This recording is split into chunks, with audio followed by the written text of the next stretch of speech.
تصل هذه القصيدة من كرم الوالد شكرا لفرح جهاد سلوك. معنا اتصال. الو، انا حبايب قلبي عم حاول يقولوا استعجل قدر الامكان مشان يعني الوقت هذا اللي فاتنا نحن نكرر يعني العذر مره ثانيه. حبايب قلبي معنا اتصال. الو، السلام عليكم. وعليكم السلام ورحمه الله وبركاته. مين معنا؟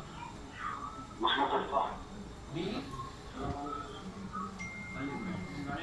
مين معي؟ محمود خليفة رمضان. محمود خليفة رمضان. كيفك يا محمود؟ الله يكرمك يا سيد صلاح. حياكم الله محمود بيك حبيب قلبي.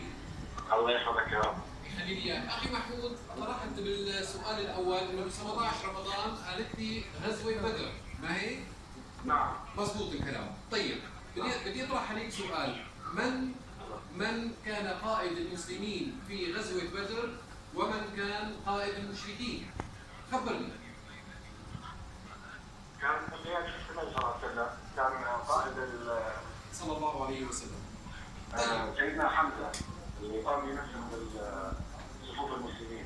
طيب انا اقبل هلا الاجابه، انا ولكن سؤالي كان من قائد المسلمين ومن قائد المشركين في هذه الغزوه. قائد المشركين كان ابو جهل. برافو عليك، اجابتك صحيحه. بتربح معنا قسيمه شرائيه بقيمه 250,000 ليره سوريه مقدمه من شركه برنس للمنظفات وماسر لازمون الميدان. شكرا لاتصالك يا محمود خليفه رمضان.